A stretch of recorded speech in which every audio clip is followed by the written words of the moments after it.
Ele passou a maior parte da vida trabalhando para a revista Veja e para a Rede Globo de televisão. Abriu escritórios para esses veículos em Nova York. Aliás, a maior parte da carreira foi como correspondente internacional, durante a qual conheceu gente de todo tipo, mas principalmente gente importante ou importantíssima. Cobriu guerras, rebeliões, epidemias, terremotos e distúrbios raciais. Mais recentemente, passou pelas TVs Bandeirantes e Cultura e atualmente está na Record. O nome dele é Paulo Henrique Amorim, mas se gritar conversa afiada, ele atende. Você não pode perder! Nessa segunda edição especial do Comitê de Imprensa, que entrevista Paulo Henrique Amorim, agora nós vamos conversar com o polemista, o cara que popularizou uma expressão, o partido da imprensa golpista, o cara que de vez em quando cria uns casos danados. Não crio caso nenhum. Como é que você avalia a imprensa brasileira hoje, Paulo? Muito ruim.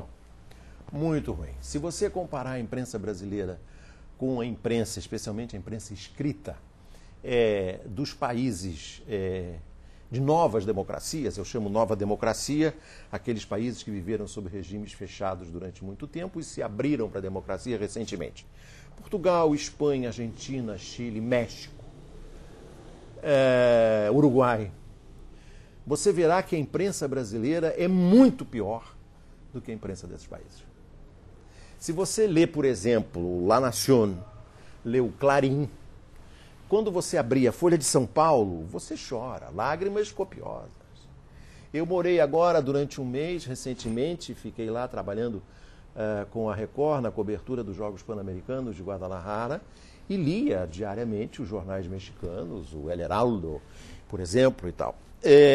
Mas infinitamente melhores. Infinitamente melhores, em profundidade. É porque são empresários muito ruins. São empresários que estão numa fase terminal. São empresas, o Globo, por exemplo, que é o melhor jornal brasileiro, sobrevive porque ele é subsidiado pela televisão. E eu digo isso porque eu sei, eu era do Jornal do Brasil, e o doutor Brito, a quem eu já me referi no programa anterior, o doutor Brito contava que quando saía no Jornal do Brasil um anúncio no domingo que não tinha no Globo, na segunda-feira de manhã o Roberto Marinho telefonava e dizia, olha, tem que sair no Globo, senão não sabe como é que é. E o cara que tem o jornal e que tem a Globo, jogava bruto, muito bruto. Entendeu? Então o Globo é subsidiado pela TV Globo. Não fosse a TV Globo, ele era um pasquim como é a Folha e como é o Estadão, entendeu? Agora, a causa disso seria a senectude, digamos assim, desses empresários a que você se Também tem isso. Ou houve uma degradação. Os velhos eram melhores que os filhos. O Vitor Tivita eu conheci, ele dava de 10-0 no Roberto Tivita. Seu Frias eu não conheci, mas tem a reputação de ser 10 vezes mais inteligente que os dois filhos juntos. O Roberto Marinho que eu conheço os 3 filhos, entendeu? É comparar o Himalaia com o Morro do Castelo, entendeu? A distância é descomunal. Os Mesquita tiveram que ir embora correndo. Os bancos credores mandaram os Mesquita embora. Os Mesquita hoje, como disse o Zé Sarney, aliás, muito bem, os Mesquitas terceirizaram o jornal para os bancos credores. Os Mesquitas hoje só têm ascendência sobre a página 2 e a página 3, é um desastre. Um desastre. Quer dizer, não há uma ideia luminosa, não há uma contribuição original, todos eles dizem a mesma coisa sempre.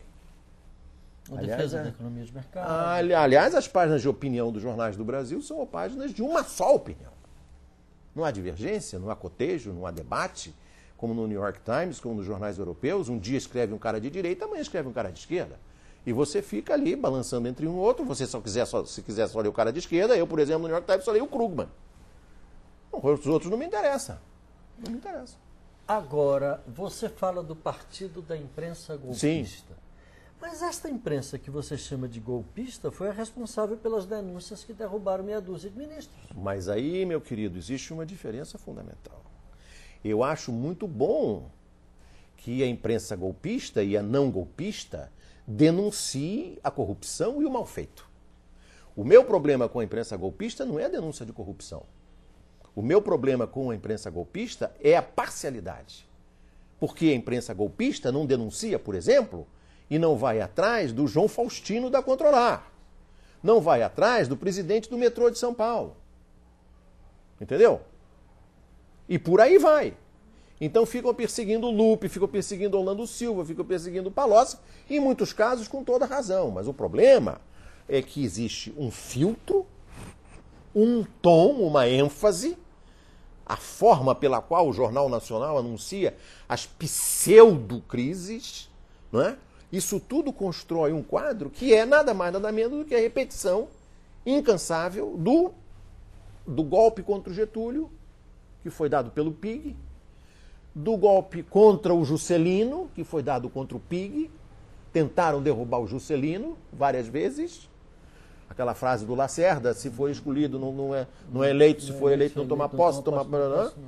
Fizeram com o Jango, com o Brizola no Rio 2 vezes, com o Lula 2 vezes, e agora estão fazendo com a Dilma. É a mesma coisa. Você acha que isso vem lá de Getúlio? Sim, o Assis Chateaubriand está vivo. O Assis Chateaubriand está vivo. Só que tem que hoje, não tem ninguém com o gênio do Assis Chateaubriand.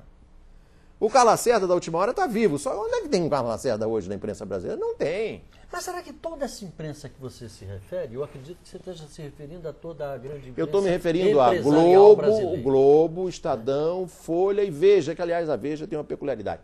Eu que me orgulho de ter feito parte da equipe original da Veja no tempo do Mino Carta, hoje considero a Veja um detrito de maré baixa. Detrito de maré baixa. Hoje, você... Você quer saber a origem desse apelido? Eu? Diga. Eu sou carioca, criado na Praia do Flamengo, ali na Baía de Guanabara, que sempre foi meio suja, né? Então, quando a maré volta, a gente vê aqueles detritos de maré baixa. E tinha lá na Bloch, quando eu trabalhei lá com o Adolfo Bloch, tinha um copidestre muito safado, mas muito inteligente, chamado Raul Giudicelli. E ele se referia ao... Eu me lembro. O Raul. E ele se referia a alguns dos patrões e tal, ali, uns parentes do Adolfo, como detritos de maré baixa. O que para nós ali, de frente para a Praia do Flamengo, tinha um significado muito concreto. Esses detritos fediam. É isso, é a Veja. Pra caramba. É. Mas você acha, então, que toda esta imprensa, essa grande imprensa que a gente sempre se refere, toda ela está de rabo preso? Toda ela está de rabo preso? Não estou dizendo que é rabo preso, estou dizendo que toda ela está comprometida com a ideia de infernizar e, em última instância, derrubar qualquer governo trabalhista. Porque ela é a representante, é parte, agente, arauto de uma elite arcaica retrógrada que tem no Brasil. Pois é, mas você... Ela é a oposição. A Judite Brito, da NJ, falou, nós somos a oposição. Não sou eu que estou dizendo, ela é a oposição. E, aliás, isso não é só o papel... A gente falou isso em relação à quase inexistência ou enfraquecimento terrível da oposição parlamentar brasileira. Claro, o Álvaro Dias, que eu espero que você dê a palavra a ele para me refutar, o Álvaro Dias, ele é o eco do PIG. O PIG solta um... O Álvaro Dias, no meio da floresta de Brasília, no Planalto Central, ele ouve o grito do PIG, no dia seguinte ele faz a denúncia no Senado. E rapidamente a TV Globo está pronta para ouvi-lo. Nada mais é do que o reflexo daquilo que saiu no PIG na véspera, ou no Jornal Nacional. O Álvaro Dias é o eco perfeito. Paulo Henrique, o que fazer para mudar este quadro? Uma este quadro lei... é estrutural. Uma lei... Não é conjuntural. Uma lei, um marco... Se vem de Getúlio é porque é conjuntural. Mas é claro, é um marco regulatório. É um marco regulatório que eu, para provocar deliberadamente no meu site, Conversa Fiada, só me refiro à Lei de Médios. A Lei de Médios da grande presidente Cristina Kirchner, que se elegeu e reelegeu sem dar uma única entrevista a um jornal do PIG. Ela não falou com ninguém. Mandou todo mundo à China, para a Patagônia. Não deu entrevista para o Globo, não deu entrevista para a Folha, não deu entrevista para a Veja, não deu para ninguém. E o que ela fez? Uma lei de médios. Porque lá tinha uma Globo, que é o Clarim, e ela botou o Clarim na linha. E o que mais que ela fez? Ela comprou o campeonato nacional. Comprou o campeonato nacional argentino e distribuiu através da TV pública para todas as outras emissoras. E aí, no canal dela, o Ibope, e é o Ibope do Brasil, começou a dar um Ibope menor do que quando era exibido no canal da Globo, de lá, o Clarim, ela denunciou o Ibope e contratou um IBGE, e aí a audiência do canal público subiu. Mas houve uma crítica muito dura, Cristina Kirchner, por sim. causa do controle do papel.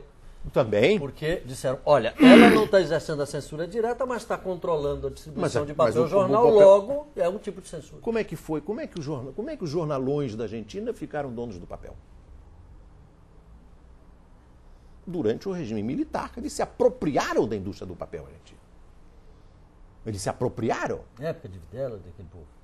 Se apropriaram da indústria do papel. Então, ela não tem o direito, de retomar a indústria do papel para os seus antigos acionistas e fazer com que esse acesso ao papel seja mais democrático? Não. Não. O papel tem que ser monopólio da La Nación e do Clarim.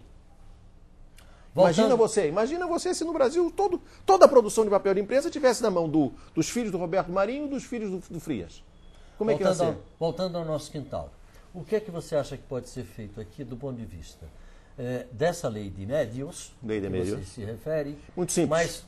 Mas a gente observa, por exemplo, só para citar um exemplo muito rápido, que nesse momento nós estamos com quase 5 anos sem o funcionamento do Conselho de Comunicação do Senado. Isso é uma grande obra, é um dos grandes momentos da carreira do presidente José Sarney. E o presidente José Sarney tem 5 anos que não nomeia. Não, ele deve estar. O nome deve estar embaixo da cadeira dele, ele fica sentado ali e não levanta. Ele não levanta. Dessa cadeira ele não levanta. Não levanta por quê? Porque a Globo não deixa. Eu me dava muito bem com o senhor Antônio Carlos Magalhães. Era um bom informante. Antônio Carlos Magalhães, para falar mal dos outros, era um ótimo informante. Nunca falava dele. Mas ele falava, é o Fernando Henrique, o Zé Serra. Ele contava tudo que ele podia contar. Uma vez eu perguntei, por que não vai aprovar essa comissão de comunicação que está prevista na Constituição? Ele falou, porque a Globo não quer. A Globo não quer, meu filho. Sim, o Antônio Carlos tinha essa propriedade, né? O lobby é assim tão escancarado? Meu querido, e o senador Evandro Guimarães era o senador da República, o lobista mor da Globo. Ele era recebido no Congresso Nacional com as honras e os privilégios de um senador da República. A saída poderia ser o fortalecimento da TV pública, como TV Câmara, onde estamos? É uma das saídas. A outra saída é você pegar o projeto do Franklin, aquele que o Lula pediu ao Franklin já na prorrogação. Teve o primeiro tempo do governo Lula, teve o segundo tempo do governo Lula. Quando estava na prorrogação, ele pediu uma lei de médios ao Franklin. O Franklin fez um trabalho exemplar. Mandou buscar gente do mundo inteiro para mostrar que a regulação não tem nada a ver com censura. E fez um projeto de lei lindo, pelo que se conhece. E entregou para o Paulo Bernardo. Paulo Bernardo pegou o projeto do Franklin, disse meia dúzia de desaforos contra o Franklin, tratou aquilo como um trabalho de segunda categoria e botou o trabalho do Franklin debaixo da pilha. Em cima da pilha tem as 3 leis de médios que o Sérgio Mota fez para o Fernando Henrique. O Fernando Henrique deixou na gaveta dele lá, no Ministério da Comunicação. Pimenta da Veiga trancou a gaveta. O Paulo Bernardo foi lá, destrancou a gaveta, pegou o projeto do Franklin e botou embaixo do Sérgio Mota. Agora, o que falta? Agora o PT me faz um congresso para dizer que vai discutir o marco regulatório. Discutir o quê, mano? Eles estão no poder há 9 anos. O PT está no poder há 9 anos. E ainda não discutiu? Agora, curiosamente, a grande imprensa, e aí, voltando àquela história, sempre acusa esse marco regulatório proposto pelo Franklin, naquele formato que ele desenhou, como uma tentativa de censura. É sempre, então, peraí. É sempre caracterizado como censura. Faz o seguinte, olha, pega... estão querendo nos censurar. Posso te dar uma ideia de programa? Não? Posso te dar uma ideia de programa? Pega o Franklin e o diretor da Abert, o presidente da Abert, o gênio da Abert. Quem é o gênio da Abert? Quem é o cérebro da Abert? Não tem? Não tem. Arruma um gênio da Abert, põe aqui, e o Franklin aqui e você no meio. E deixa o pau rolar. Essa história da censura não resiste a 3 minutos de conversa com o Franklin. O Franklin tritura, faz assim, ó. Você sabe como é que o Franklin terminou agora um debate de que eu participei em Porto Alegre com a Associação dos Juízes de Primeira Instância de Porto Alegre? Terminou a exposição dele assim. Não sei onde é que está aqui, mas eu acho. Terminou a exposição dele assim, ó. Qualquer modificação do marco regulatório no Brasil tem que começar e acabar aqui, ó. A Constituição do Brasil. É por aqui que se começa a mexer na mídia brasileira. Dentro da Constituição. Artigos 220, 221, 222, 223. E vai lamber sabão, entendeu? Desculpe. Paulo Henrique, voltar um bocadinho agora para a questão da cobertura política, que é o nosso foco principal no comitê de imprensa. Você gosta da cobertura política? Não estou falando da cobertura econômica, que até ela, de certa forma, por aí tem sido até, de certa forma, elogiada. Mas a cobertura política que fazemos hoje, esse pessoal está preparado para fazer uma boa cobertura política? Não, porque a imprensa, esse PIG, discute a maneira pela qual se inviabilizará o governo Dilma. É isso. No fundo é isso. Como é que o governo vai dar errado? Não há uma discussão sobre a substância do Código Florestal. Não há uma discussão sobre a substância da reforma política, a proposta Fontana, do Henrique Fontana. Não há uma discussão sobre a substância desse fundo de pensão dos servidores públicos, que é uma medida revolucionária que vai ser tomada, que mexe com 1 milhão de servidores públicos do país. Pois é, uma e mais, resolve em boa parte o problema do orçamento da União com a solução para o problema do déficit da Previdência. Pois é, mas essa sua observação vem ao encontro de um debate que nós travamos na academia em relação à questão da cobertura da substância e não da cobertura da picuinha. Da picuinha. Por quê? Porque a gente abre o jornal, tem picuinha, tem muita picuinha. Aí você vai dizer, mas vem cá, o Código Florestal é o quê? Aí fica os ruralistas contra o governo. Aí o PIG diz assim, aprovado na Câmara o projeto do Código, do relatório Aldo Rebelo, e foi uma grande derrota do governo. Tá legal. O placar foi 400 a 100. Vai para o Senado, 59 a 10. Mas como é que o governo perdeu, meu? Como perdeu? Os verdes, os ambientalistas, né, os marinistas, a blablarina, como eu digo, né, aquela senhora de chale, tem 10% do Congresso Nacional, logo da sociedade brasileira. É nada. Vai ver que tem anarquista, monarquista, mais do que verde no Brasil. E, no entanto, o verde ocupou a mídia. Entendeu? O verde agora é chique. É chique. Entendeu? O verde fala inglês. Ele fala inglês. Entendeu? É que verde, meu. Agora, contra Belo Monte. A Juliana Paz é contra Belo Monte. Não vai tirar um índio de casa. Não vai sair um índio de casa. Agora, isso aí, para mim, é subterfúgio ou manobra lateral. Eu não quero ter delírio persecutório, não quero ser acusado de brisolista, né, que via, né, as perdas terríveis, as perdas internacionais. Não. Isso aí é desvio de conduta para não discutir as questões centrais da sociedade. As questões centrais da sociedade brasileira, na minha opinião, é que o Brasil ainda é, apesar de todo o progresso, um país essencialmente injusto, desigual. Entendeu? Essa elite marginaliza o pobre, não quer saber de pobre. Entendeu? Eu prefiro discutir a injustiça. Eu prefiro discutir essa questão a discutir o verde, por exemplo. Porque eu acho que o verde não está em perigo. Quando veio o presidente Bush ao Brasil, o Bush pai, que era muito mais inteligente que o filho, se é que é possível dizer que alguém seja menos inteligente que o Bush filho, é impossível. Não há hipótese, a menos que esse cinzeiro aqui seja menos inteligente do que o Bush filho. Mas, enfim,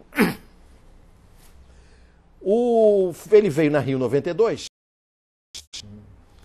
e aí resolveu dar uma gorjetinha, né, um capilé de 100 milhões de dólares para o Brasil proteger a Amazônia.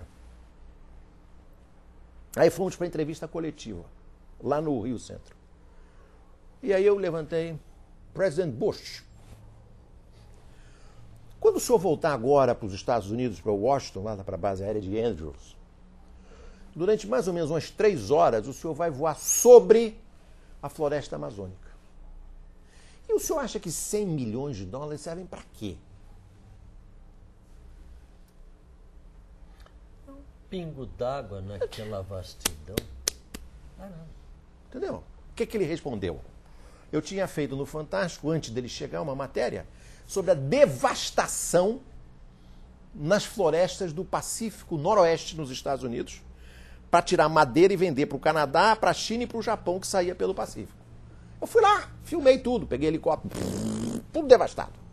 Todas essas cenas aí que o Jornal Nacional mostra, o Brasil está acabando, aliás, o desmatamento aqui está diminuindo.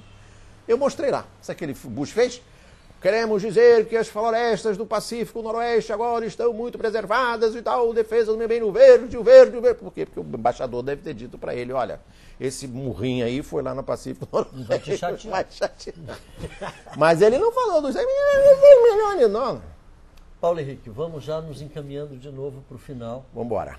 Deste segundo programa. Eu queria saber de você agora o que é que você acha dessas novas mídias do ponto de vista da popularização e da democratização da informação. Será que a gente consegue sobreviver através da internet? O fluxo de opinião dentro da internet resolve o problema? Ou o jornalismo institucional, como conhecemos, jornais, as revistas, as emissoras de televisão, as emissoras de rádio, continuam sendo imprescindíveis? Eu acho que a internet é um progresso fabuloso, tem um papel político descomunal. Mudou o jogo político. Hoje ela abre caminhos que não estavam abertos antes, ela promove um debate que não havia antes, ela divulga ideias, vamos embora. A gente vai em fileira aqui, 40 ideias, 40 coisas maravilhosas que a internet fez. Mas não substitui a ação política. A linguagem da democracia é a política, como diz o grande brasileiro Ciro Gomes. É a política, é o partido, é a atividade da comunidade. Haver um movimento organizado no sentido de desprestigiar instituições. É claro, partidos, mas é claro, eu ia chegar lá. Toda vez em que você desmoraliza o Congresso, não estou dizendo que aquilo ali é tudo de Madre Superiora, não estou dizendo, ao contrário. Ali tem uns demôniozinhos instalados, mas tudo bem. Quando você desmoraliza o Congresso e transforma o político no vilão, você tira o poder da política e leva para onde? Para onde? Para a sala do almoço, na sede do banco na Avenida Paulista. A política sai de Brasília, sai daquelas laranjas invertidas do Niemeyer e vai para onde? Vai para a mesa de Open. Vai para os bancos. Vai para os analistas, os especialistas, os economistas. Pula para o poder econômico. É claro, é evidente. É evidente. É isso que se quer. E é por isso que me irrita profundamente quando eu vejo, por exemplo, o programa Bom Dia Brasil, e você pode chamar o Ali Câmara para vir se explicar aqui, o Bom Dia Brasil, que passa o tempo todo falando mal de político. Me dizia o Baby Bocaiúva, o meu amigo Baby Bocaiúva, saudoso Baby Bocaiúva, que me disse uma vez, a maior virtude do Congresso é estar aberto. Entendeu? Que não há mais substituto. Vulnerável, mais aberto, mais escancarado. Claro, é como diz o Inácio Arruda, que me disse no programa que eu tenho na Record, o Entrevista Record, senador Inácio Arruda, como diz o Franklin Martins, vamos pegar esse marco regulatório e vamos levar para o Congresso. Vamos levar para lá. 500 deputados, 60 senadores, os se engalfinham. Ao fim de um ano, sai um projeto de lei que representa a sociedade brasileira. Representa a sociedade brasileira. O Código Florestal vai representar a sociedade brasileira. Agora, você acha que esse lobby que funciona dentro do Congresso, dessa grande imprensa, e desses interesses todos, permitiria um projeto tão democrático quanto esse que você propõe? Sim. Talvez você tivesse um Congresso mais representativo se as regras fossem um pouco diferentes. Eu gosto muito, por exemplo, das ideias do Fontana, do Henrique Fontana. Eu acho muito interessante. Financiamento público. Financiamento público, voto em lista, misturado com voto direto. Ali tem muita coisa boa. A gente podia começar dali em diante, entendeu? Aí parte um bocado para cá, parte um bocado para lá, mas tem que ter uma reforma política. É possível que a representação pudesse ser melhorada e seguramente pode ser melhorada. Agora, eu não tenho a menor dúvida de que é melhor você pegar um marco regulatório, levar para o Congresso, jogar lá para as feras do Congresso se enfrentarem. Põe todos os lobbies juntos, entendeu? Faz daquilo ali uma arena, um fórum romano, entendeu? E sai sangue para todo lado. Mas lá no final vai sair um projeto de lei de marco regulatório que a sociedade brasileira só tem a se beneficiar. A tentativa de emascular o Congresso, de vilanizar, que horror essa palavra, mas a tentativa de satanizar o político brasileiro é uma tentativa de apequenar a democracia brasileira. E com isso terminamos mais uma edição. Tenho dito. Especialíssima do Comitê de Imprensa, Paulo Henrique. Você vai arrumar muita confusão. Você tem que chamar o Ali Câmara, tem que chamar o que mais? O Noblar. Nossa, tem direito de resposta aí. Por 6 meses. Alexandre Garcia. Eu no meu blog chamo o Alexandre Garcia de Alexandre Maluf Garcia. Eu não sei porquê, você sabe? Eu não. Tá bom. Bom, melhor encerrar por aqui. Melhor encerrar por aqui. O final é você. Muito obrigado pela audiência. Uma boa tarde, um bom dia. E boa sorte.